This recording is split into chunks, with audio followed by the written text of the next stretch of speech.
Good evening, everyone. Event planners in Fargo are on high alert after an SUV plowed into a Christmas parade in Wisconsin, killing 6 and injuring dozens.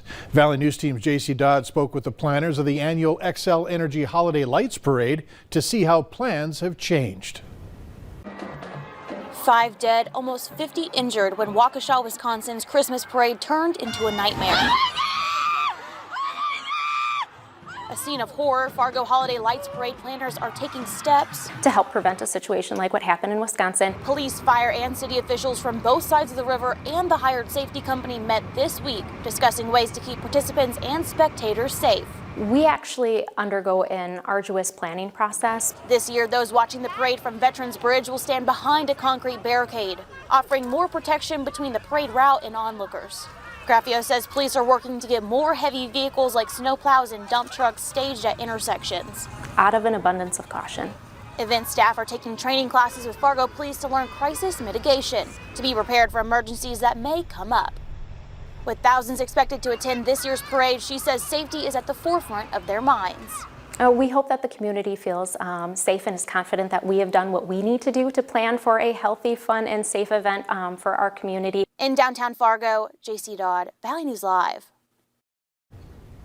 The Holiday Lights Parade kicks off next Saturday night at 6:30. And another holiday event in Fargo happened almost an hour ago. That was the annual Christmas tree lighting in Broadway Square. Valley News Team JC Dodd is joining us live from the event now. What's it like now, JC? Mike, we told you about the reindeer earlier, and here they are. This is a 7-year-old Olaf, and Orion's gonna help me feed him. Do you wanna help? Here we go. Yes, that is Olaf like in Frozen. Now, come tell me, is this your first time ever seeing a reindeer? Yes. Yes, what do you think? It's good. It's good? Are they bigger than you thought? Not that. They're not that big, apparently. Well, tell me, what do you think of the Christmas tree lighting? Good. It was good? Are you ready for Christmas and the holidays? Sure. Sure, all right, well, he's very ready to go. Yeah, so it's been so fun down here. The holiday spirit has been great. The halls are decked. The tree is lit. Back to you, Mike. It's JC Dodd reporting live from downtown Fargo. Now, because of today's warm temperatures, the opening of the Shields skating rink was pushed back to this Friday. The rink and the skate shack will be open to the public during regular hours, weather permitting. Lovely conditions in downtown Fargo tonight, whether you're hosting or traveling this Thanksgiving. The weather forecast continues to be at the top of most people's planning list. Hutch joins us now with what's to come. Hutch?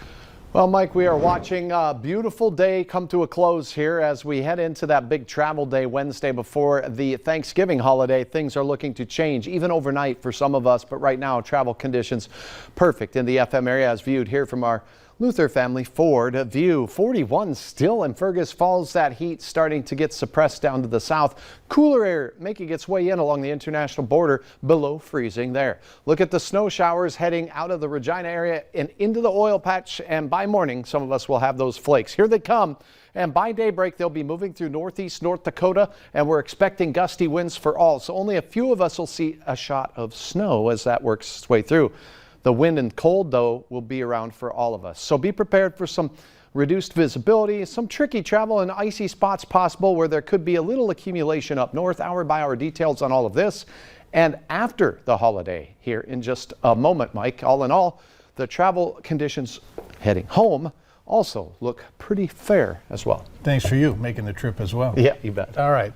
New for you tonight at 6. Community members are raising money for the family of the soon-to-be mother who was gunned down at work last week. Fargo police say that 35-year-old Anthony Reese opened fire on Richard Pittman and April Carbone as revenge after being let go from his job.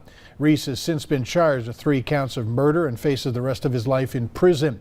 Carbone was 35 weeks pregnant, and the couple's daughter they named Layla at the time of the shooting. A fundraiser has been organized for December 19th at the Moorhead American Legion. All proceeds will go toward expenses related to the death of Carbone and her baby. You can find that information as well as a link for the GoFundMe page on our Valley News Live website. Just go there and click on this story. A Grand Forks woman escaped injury despite flipping her vehicle this morning. It happened just before 10 a.m. on 5th Avenue North. Police say 32-year-old Samantha Daphne was turning a corner when the rear passenger side of her vehicle struck a parked Dodge Ram. Her SUV flipped onto its driver's side. The fire department had to remove the windshield to get her out of the vehicle. She was ticketed for care required. A Minnesota superintendent has been convicted of DWI after law enforcement found him nearly 3 times the legal limit in a vehicle on school grounds. 55-year-old Michael Rene Gadboy, superintendent of Tri-County Schools in Carlstadt, Minnesota, was originally charged with second-degree DWI, open bottle, and possession of alcohol on school grounds. Court records indicate that Gadboy took a plea bargain in exchange for dropping the last 2 charges. A Kittson County judge sentenced him to serve 28 days on house arrest as well as 2 years of unsupervised probation. His driving record shows 2 prior DWIs in Alaska from 2015 and one in 2017. He was placed on paid suspension after the October 1st incident. Minnesota now ranks 6th nationally in children's vaccinations and 2nd nationally in booster doses administered. More than 80% of adults in the state now have at least 1 dose, and nearly 20% of children 5 to 11 years old have received their first vaccine dose. That's almost 100,000 kids since the vaccine was authorized for that age group just weeks ago. Last Friday, Minnesota Governor Tim Walz announced that all fully vaccinated Minnesota adults are now able to get COVID-19 booster shots. For information on how to get a shot for you or your child, you can go to any one of the many walk-in clinics in the state or make appointments online. North Dakota could be on its way to becoming the Silicon Valley of the Midwest. The state has been working on developing a first-of-its-kind statewide drone network, and they've invested more than $85 million to do it. The drones being developed will be used for all kinds of things, from pipeline inspections to aerospace programs to even someday delivering your online orders. This, I think, is very revolutionary for what we'll see here in North Dakota. It opens up a lot of opportunities for the future generations, and I like the idea of creating something high-tech in North Dakota. They're currently collecting data to approve for FAA approval. The network has attracted a number of companies to the state of North Dakota, and UAS training programs and camps are popping up all over. Later